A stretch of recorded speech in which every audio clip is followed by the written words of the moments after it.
100కు పైగా దీర్ఘకాలిక సమస్యలకు ఎటువంటి ఆపరేషన్ దుష్ప్రభావాలు లేకుండా హోమియోపతి చికిత్స కొంటున్నట్లనే ఆయిల్ ఎప్పుడు కొంటున్నప్పుడు క్రూడ్ ఆయిల్ రేపటి కోసం కొనం మనం జనవరి ఫ్యూచర్స్ ఇప్పుడు కొంటాం మనం well in advance you have to plan so మన వాళ్ళకి ఈ entire position they are not understanding కానీ పేపర్లలో మీడియాలో ఎంతమందిని పంపించేశారు ఇంటికి వేలాది మంది ఉద్యోగం లేదు ఏం జరగట్లేదు yes there is a expansion లేదు కాకపోతే ఇక్కడ డబుల్ స్టాండర్డ్ ఏమన్నా ఉందా అని మీరు చెప్పినట్టుగా వాళ్ళని పంపించేస్తున్నారు లేకుంటే స్టూడెంట్స్ని రానివ్వట్లేదు అక్కడ ఉన్నటువంటి వీసాలను కట్ డౌన్ చేస్తున్నారు అనే దాంతో పాటుగా ట్రంప్ మనతో మాట్లాడడానికి ఇంట్రెస్ట్ చూపిస్తున్నారు 4 సార్లు మోదీ కాల్ చేశారంట ఇలాంటి వార్తలు కూడా ఇవాళ ట్వీట్ చేశారు కదా ట్రూత్ సోషల్లో నేను మోదీతో మాట్లాడబోతున్నాను next week and I'm very happy to will do the trade deal with India very soon అన్న నవంబర్ డెడ్ లైన్ మనం ఆల్రెడీ పెట్టుకున్నాం ముందే పీయూష్ గోయల్ గారు ఎన్నోసార్లు చెప్పారు that we will finish the deal by November ఎందుకంటే ఇంత పెద్ద డీల్ని మనం ఈజీగా ఫినిష్ చేయాలి మనం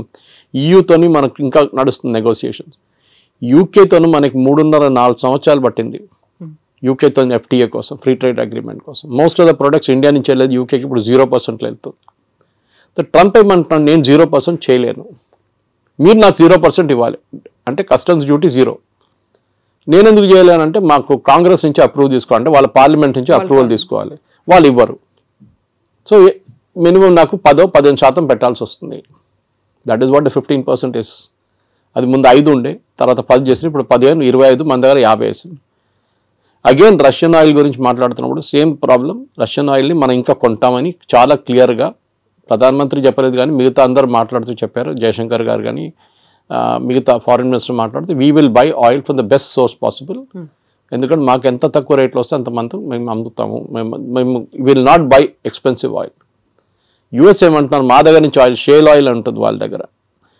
నుంచి దాట్ ప్రోడక్ట్ కాస్ట్ ఎక్కువ ఉంటుంది షేల్ ఆయిల్ది అది కూడా distance of shipping it US నుంచి ఇండియాకి తీసుకురావాలంటే ఆయిల్ మీకు వెస్ట్ ఏషియా నుంచి దగ్గర పడుతుంది రష్యా నుంచి కూడా ఈజీగా తెప్పించుకోవచ్చు ప్రాబ్లం లేదు పెద్ద డిస్టెన్స్ ఏం లేదు ఎందుకంటే రష్యాకి డిఫరెంట్ పైప్ లైన్స్ ఉన్నారు మన గ్వాడర్ పోర్ట్ మన ఇరాన్లో డీల్ చేస్తున్నాం చూడండి we're planning to bring the oil there అక్కడి నుంచి మనం ఇక్కడ తీసుకురావడానికి భారతదేశం 2 రోజులు వచ్చేస్తుంది షిప్ మిగతాది 6 రోజులు 7 రోజులు తీసుకుంటుంది అనమాట so it's all a big process కానీ మన దగ్గర ఉన్న మీరు అడిగిన స్టూడెంట్స్ అడిగారు ఇట్స్ అ డిఫరెంట్ థింగ్ అది దానికి పెద్ద ప్రాబ్లం ఉంది లేదని చెప్పలేము మన దగ్గర ఎస్పెషల్లీ తెలుగు స్పీకింగ్ స్టేట్స్లో యూఎస్కి వెళ్ళడం అనేది ఒక పెద్ద ఫ్యాడ్ యూఎస్కి వెళ్ళకపోతే వాడు యూజ్లెస్ ఫెలో అమ్మాయి అని అబ్బాయి అని వాళ్ళు పనికిరారు ఇక్కడ ఉన్న వాళ్ళు ఈవెన్ యూరోప్కి వెళ్ళి జర్మనీకి వెళ్తే కూడా నో యూఎస్కి వెళ్ళలేదు కదా నువ్వు ఫినిష్డ్ చదివారా అక్కడ ఉద్యోగం చేస్తారు అక్కడ పెట్రోల్ బంక్లో సూపర్ మార్కెట్లో పనిచేస్తారు ట్రంప్ ఏమంటున్నారు మీరు చదవడానికి వచ్చారు చదవండి దాని తర్వాత వెళ్ళిపోండి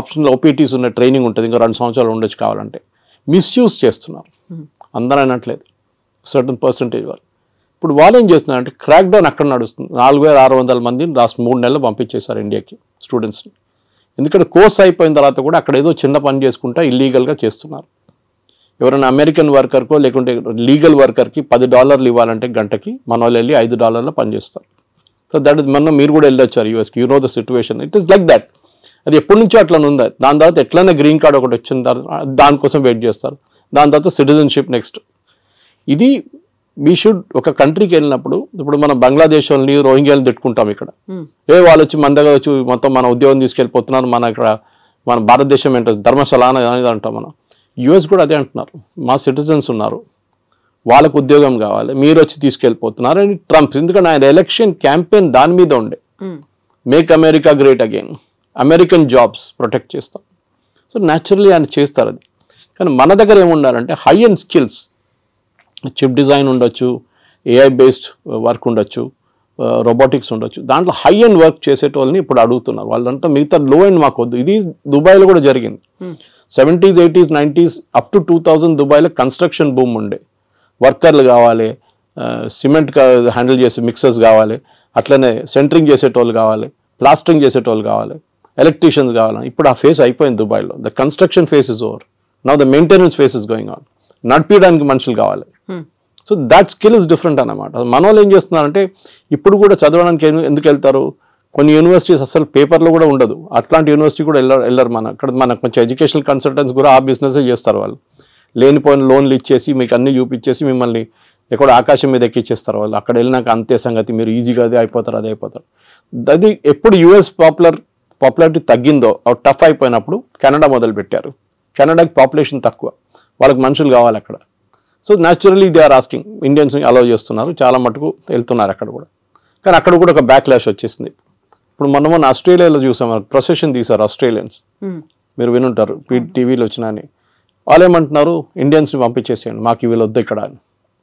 you have created that situation. So ట్రంప్ని మీరు తిట్టి ఫైదా లేదు. We should find a way to solve the problem. Modi garu ట్రంప్తో కూర్చొని మా పిల్లలకి 50,000 పిల్లలకి అడ్మిషన్ ఇవ్వండి అంటే మన దగ్గర నుంచి వెళ్ళే డబ్బులే కదా అది. We're spending billions. అక్కడ వెళ్ళి ఫీజులు కడుతున్నాం, హాస్టల్ దాంట్లో కడుతున్నాం, ఫుడ్ అండ్ అకామిడేషన్ కోసం కడుతున్నాం, చాలా ఉన్నాయి. అక్కడున్న యూనివర్సిటీకి కూడా వీళ్ళు కావాలి, లేకుంటే వాళ్ళు తాళం వేసి వెళ్ళిపోతారు. కానీ మీరు హార్వర్డ్ కానీ, ఏల్ లాంటి యూనివర్సిటీ, కొలంబియా లాంటిది, యూపెన్ లాంటి అట్లాంటి హై ఎండ్ ఇన్స్టిట్యూట్స్కి వెళ్ళేటప్పుడు మీకు ప్రాబ్లం ఉండదు. Problem is with the low end institutes. అక్కడ వెళ్ళి మళ్ళీ మీరు ప్యాలెస్టీనియన్ కాజ్ కోసం అది ఇది అని చెప్పి ప్రొటెస్ట్ చేస్తే డెఫినెట్గా పంపించేస్తారు వాపస్. ఇప్పుడు మీ సోషల్ మీడియా యాక్టివిటీస్ కూడా మనం దీని గురించి ముందు కూడా మాట్లాడాం. ఇక్కడ నుంచి వెళ్ళే పిల్లల సోషల్ మీడియా యాక్టివిటీ కూడా చెక్ చేస్తున్నారు. కొంతమంది డిలీట్ చేసేస్తున్నారు వాళ్ళ పాత యాక్టివిటీని. ఏదో గ్రేటా థన్బర్గ్ని లేకుంటే మన అరవింద్ కేజ్రీవాల్ని, ఫార్మర్ ప్రొటెస్ట్ని అంత సపోర్ట్ చేసిన వాళ్ళు చాలామంది ఉన్నారు మన దగ్గర స్టూడెంట్స్. ఆ బ్లడ్లో వాళ్ళకి కొంచెం గరం ఉంటుంది అప్పుడు బ్లడ్ అనమాట. ఇప్పుడే సడన్గా వాళ్ళకి అర్థమైపోయింది, అది తీసుకెళ్ళి యూఎస్కి వెళ్తే వాడు వీసా ఇవ్వడు నాకు. ఇప్పుడు ఇన్ పర్సన్ వీసా రామంటున్నారు వాళ్ళు, from the country of origin. If you're an Indian country, ఇండియాకి వచ్చి మీరు వీసా ఇంటర్వ్యూ అటెండ్ చేయండి. చాలా మార్పులు వస్తున్నాయి. కానీ మోదీ చేసేది ట్రేడ్ డీల్ అండ్ ట్రంప్తోని, ఎడ్యుకేషన్ డీల్ కాదు. ఎడ్యుకేషన్ డీల్ చేయాల్సింది సపరేట్ సెక్షన్ అది. దానికి మనం ఫస్ట్ ఆఫ్ ఆల్ మన వైపు నుంచి చాలా మార్పులు తీసుకురావాల్సింది. We should ensure that only the best of the students will go there. ఏదో యూఎస్కి వెళ్ళాలని కాదు, because there are enough option. మీకు జర్మనీకి వెళ్ళొచ్చు, మీరు ఫ్రాన్స్కి వెళ్ళొచ్చు, మీరు యూరోప్లో చాలా కంట్రీస్ ఉన్నాయి. ఓకే, దాని తర్వాత మన వాళ్ళు కెనడా అయిపోయిన తర్వాత ఆస్ట్రేలియాకి వెళ్ళారు, మీకు గుర్తుంటుంది, అక్కడ కూడా backlash. So let us not build a system wear Indians అనగానే వీ డోంట్ వాంట్ దమ్ అని చెప్పకుండా మనం ట్రేడ్ డీల్ కానివ్వండి, ఎడ్యుకేషనల్ డీల్ కానీ అన్ని చెప్పించుకోవాల్సి వస్తుంది. సో ఇక్కడే మనం చాలా స్టబర్న్గా ఉన్నాం. మోదీ స్టబర్న్గా ఉన్నాడు కాబట్టి అక్కడ కొంచెం టోన్ డౌన్ చేశాడు ట్రంప్. మనకి ఇప్పుడు తప్పని పరిస్థితుల్లో అనివార్యత ఉంది కాబట్టి మన దగ్గరకు వస్తున్నారు అనేది. జియో పాలిటిక్స్ అదే ఉంటుందండి. Your enemy is my friend అంటాం ఇంగ్లీష్లో. సో న్యాచురల్లీ మనం యుఎస్తో మన గొడవ ఉన్న మనం ఏం చేసాం, డైరెక్ట్ చైనా దగ్గరికి వెళ్ళాం. అండ్ లక్కీలీ ఎస్సీఓ సమిట్ ఉండే ఆ టైంలో పుటిన్ కూడా వచ్చారు. దానికన్నా ముందు రాలేదు, పుటిన్ రాలేదు, జీ రాలేదు లాస్ట్ ఎస్సీఓకి. మోదీ గారు వెళ్ళారు, ముగ్గురు కలిసి ఫోటో, ఒకటి ఫేమస్ ఫోటో ఒకటి ఉంది. దాంతో ట్రంప్ భయపడి ట్రంప్ ట్వీట్ కూడా చేశారు ట్రూత్ సోషల్లో, that gone to the dark China అని చెప్పేసి. ట్రంప్కి అన్నిటికంటే పెద్ద భయం రష్యా కాదు, China. Actually economically, manufacturing wise and military wise China యూఎస్కి చాలా పెద్ద కాంపిటీషన్. రష్యా కూడా ఉన్నారనుకోండి, కానీ రష్యా యుక్రెయిన్ వార్ తర్వాత కొంచెం వాళ్ళ మ్యానుఫ్యాక్చరింగ్ దెబ్బతిన్నది, స్పెషల్లీ వాళ్ళ డిఫెన్స్ మ్యానుఫ్యాక్చరింగ్. కానీ దే విల్ పికప్, దాంట్లో ప్రాబ్లం. ఇప్పుడు మీరు రష్యన్ జీడిపి చూస్తే యూఎస్ జీడిపి కన్నా ఎక్కువ వాళ్ళది. కానీ వాళ్ళ ఫైనాన్షియల్ అంతా బ్లాక్ చేసి శాంక్షన్స్ పెట్టారు చాలా మటుకు. సో వాళ్ళ $300 బిలియన్ యూరోప్లో ఫ్రీజ్ అయిపోయింది వాళ్ళది. ఎస్, మనం టఫ్గా ఉన్నాం, టఫ్గా ఉండాల్సింది. టుడేస్ జియో పాలిటిక్స్లో మీరు బెండ్ అయితే మిమ్మల్ని కోసి పడేస్తారు వాళ్ళు. యూ కెనాట్, మీరు స్ట్రైట్గా నిలబడి ఫైట్ చేయాల్సిందే. So that is the main thing we need to do. So ఇట్లాంటి పరిస్థితుల్లో డెఫినెట్గా మోదీ గారు చేసిన స్ట్రాటజీని మొన్న Jerusalem post, Israeli news paper, చాలా ఫేమస్ న్యూస్ పేపర్, వాళ్ళకు చాలా మంచి ఆర్టికల్ రాశారు. They were comparing Netanyahu and Modi. గాజాలో ఒక హాస్పిటల్ మీద ఒక స్ట్రైక్ జరిగింది, ఒక బాంబ్ అటాక్ ఇజ్రాయెల్ వాళ్ళు చేశారు. చేసినప్పుడు దాంట్లో 6 జర్నలిస్టు, కొంతమంది డాక్టర్లు చనిపోయారు. పెద్ద గొడవ అయింది. ఇజ్రాయలీ ప్రైమ్ మినిస్టర్ నెటన్యాహు, మళ్ళీ వాళ్ళ డిఫెన్స్ మినిస్టర్, వాళ్ళందరూ చీఫ్ ఆఫ్ స్టాఫ్ అందరూ అపాలజైజ్ చేశారు వచ్చి. Within 3-4 hours. Next day, third day తెలిసింది దాంట్లో 4 హమాస్ టెర్రరిస్ట్ ఉన్నాయని. ఇప్పుడు మీరు ఆల్రెడీ అపాలజైజ్ చేసేసారు, అపాలజీ రిటర్న్ తీసుకోలేరు. Should you have weighted? So వాళ్ళు అన్నారు learn from Modi. A reaction లేదు. ట్రంప్ అదన్నారు, ఇదన్నారు, తిట్టారు, అది అన్నారు, మోదీ ఫోన్ చేయట్లేదు అన్నారు, నేను అది చేస్తాను అన్నారు. Not even a single word. దానికోసం ఇంగ్లీష్లో అంటారు పిక్చర్ స్పీక్స్ 1,000 words అని. ఆ ఫోటో పెట్టేసి ఖతం చేస్తే మొత్తం ఇంపాక్ట్ వచ్చేస్తుంది అంత. సో ట్రంప్ దానికోసం దిగొచ్చారు. ఎందుకంటే ట్రంప్కి ఇప్పుడు రష్యా, చైనా కలిసే ప్రాబ్లం లేదు, వాళ్ళు న్యాచురల్ అలైస్ వాళ్ళు.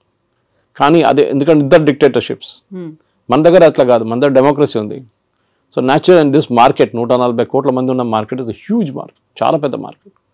సో అట్లాంటి పరిస్థితుల్లో మన దగ్గర ఉన్న నాలెడ్జ్, మన దగ్గర ఉన్న టెక్నాలజీ అడ్వాంటేజ్, మన దగ్గర ఉన్న సైంటిఫిక్ పూల్, స్టెమ్ కానీ స్టెమ్ లాంటి కోర్సెస్ మన దగ్గర ఉన్నప్పుడు, మనలాంటి ఐఐటీస్ మనలాంటి ఐఐఎమ్స్ ఉన్నప్పుడు డెఫినెట్గా ఇండియా ఇస్ ఫార్ అహెడ్. చైనాతో కాదు, but we're far ahead of other countries, మిగతా కంట్రీస్తో పోలిస్తే. కానీ ఎస్, చైనాతో మనకి ఇంకా చాలా క్యాచింగ్ అప్ ఉంది. ఎస్పెషలీ మ్యానుఫ్యాక్చరింగ్లో మనం 30 సంవత్సరాలు బిట్వీన్ 1970 and 1991 మనం we lost a lot of time. 60 నుంచి 90 దాకా మన మ్యానుఫ్యాక్చరింగ్ పెద్దగా దెబ్బతింది. మన ఈ సోషలిస్ట్ మోడల్కి వెళ్ళి రష్యన్ మోడల్ తీసుకొని పెద్ద పెద్ద స్టీల్ ప్లాంట్లు అన్నీ కట్టాం. That has become useless now.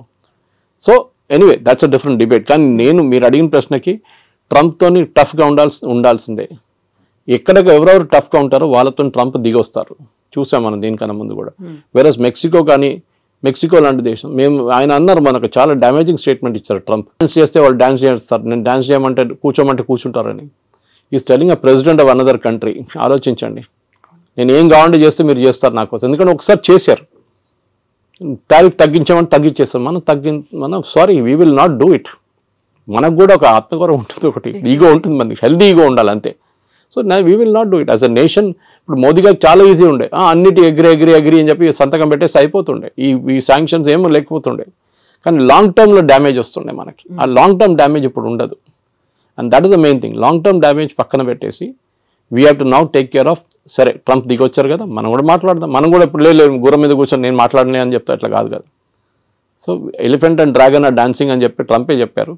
And definitely ఈ యొక్క troika of power, Russia, China, ఇండియాది, మనం దాన్ని డైల్యూట్ చేయకూడదు. ట్రంప్ ఇవాళ చెప్పారు, మళ్ళీ రేపు ఇంకా చెప్తారు. మళ్ళీ US can never be trusted. 71 వార్లు అదే చేశారు. మళ్ళీ దాని తర్వాత పోఖ్రాన్ 2 చేసినప్పుడు, వాజ్పేయి గారు ఉన్నప్పుడు అదే మన మీద శాంక్షన్స్ పెట్టారు, నాట్ టారిఫ్స్ కాదు. అంటే మీరు ఒక ప్రోడక్ట్ కొనలేరు, అమ్మలేరు, ఆ పరిస్థితికి వచ్చేసాం మనం కంప్లీట్గా. మన క్రయోజెనిక్ ఇంజిన్స్ కావాలంటే మొత్తం ఆపేశారు. నంబి నారాయణ గారిని కేసులు ఇరికిచ్చారు యుఎస్ వాళ్ళు, సిఏ యూజ్ చేసి. పాపం ఆయన ఎందుకు ఆ ప్రాజెక్ట్ డిలే చేయడానికి, ఎందుకంటే వివర్ పోఖ్రాన్ చేశామని చెప్పేసి. దాని తర్వాత చూడండి, ఇప్పుడు Vajpayee refuse to bend. George Fernandes ఆ టైంలో, దానికన్నా ముందు కోకోకోలాని బయట తరిమి కొడితే థమ్స్అప్ గ్రో అయింది. ఇప్పుడు కూడా Thums Up is #1 Indian brand. So అట్లా చాలా ఉంది. కొంతమంది అన్నారు, కేఎఫ్సి బాయ్కాట్ చేద్దాం, మన మెక్డానల్డ్స్ బాయ్కాట్ చేద్దాం, పెప్సీ తాగొద్దు, కోక్ తాగొద్దు. That's all childish. అది కాదు చేస్తే, అది మన బంగ్లాదేశ్లో కూడా చూసాం అట్లాంటి ప్రొటెస్ట్ అంతా. మన దగ్గర మెచ్యూర్గా రియాక్ట్ కావాలి. Modi garu is dealing in very very mature manner. ఇది అయిపోయిన తర్వాత డెఫినెట్గా yes, we should negotiate. And నెగోషియేషన్లో మోదీ ఈజ్ ఛాంపియన్. ట్రంపే చెప్పారు అది. గుజరాతీతో బార్గెన్ చేయడం అనేది అంత ఈజీ కాదు. And Piyush Goyal is no less. Chartered accountant, he knows, ఆయన మినిస్ట్రీ ఆయనకు చాలా బాగా తెలుసు. కానీ it is not his own decision. ఆయన డిసిషన్ ఒకటే కాదు కదా, it is a cabinet decision. So డెఫినెట్గా ఎన్నోసార్లు తిరిగి వచ్చారు, definite we will go half వే. వాళ్ళు కూడా హాఫ్ వే రావాల్సింది. మన అన్నిటికీ మనం ఎస్ చెప్పాం, కొన్నిటికి మనం ఎస్ చెప్తాం, వాళ్ళు కూడా కొన్నిటికి ఎస్ చెప్పాలి. మనకు కూడా యాక్సెస్ కావాలి యూఎస్ మార్కెట్కి. ఎవరో వచ్చి చెప్పారు ఐటీ మీద ట్యాక్స్ పెడుతున్నారు, it's a nonsense thing.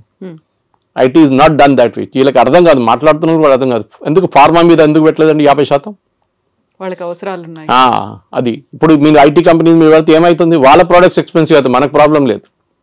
Tariff ఎవరు కడుతున్నారు? అమెరికన్ కన్జ్యూమర్ కడుతున్నారు. ఇప్పుడు ఇండియన్స్ కట్టలేదు, చైనీస్ కట్టట్లేదు. So this is the main thing we need to understand. So ఇవాళ పొద్దున కూడా డిబేట్లో అడిగినప్పుడు ఇంకో ఛానల్ అడిగారు, 50% ఇది మళ్ళీ పెడితే ఏమవుతుంది ఐటీ అని. ఏం కాదు. మైక్రోసాఫ్ట్ 2 లక్షల స్క్వేర్ ఫీట్ తీసుకున్నారు మన ఫైనాన్షియల్ డిస్ట్రిక్ట్లో, వాళ్ళ మెయిన్ క్యాంపస్ పక్కన. ఎందుకు తీసుకుంటారండి? They see a growth there. And అమెరికాకు ఒక్కటే కాదు కదా ఈ సాఫ్ట్వేర్ ఎక్స్పోర్ట్స్ వెళ్ళేది, లోకం మొత్తం కొంటున్నారు. విండోస్ ఆపరేటింగ్ సిస్టమ్ ఎక్కడ అన్నిట్లో ఉంటుంది, మీ ఆరకల్ ఎక్కడ కూడా వాడతారు. అమెరికా ఒకటే కాదు. It's just correct, it's a huge market, no doubt. కానీ మనం కూడా as a position of strength నుంచి మాట్లాడాలి. మా దగ్గర ఉన్న టెక్నాలజీ, మా దగ్గర ఉన్న మ్యాన్ పవర్ అండ్ మా దగ్గర ఉన్న మార్కెట్ యాక్సెస్, 140 కోట్ల మంది మార్కెట్ యాక్సెస్ కావాలంటే మీరు కూడా దిగి రావాల్సిందే. మేము కూడా కొంచెం we will also soften up, we will meet half way. అది మన స్ట్రాటజీ ఉండాలి.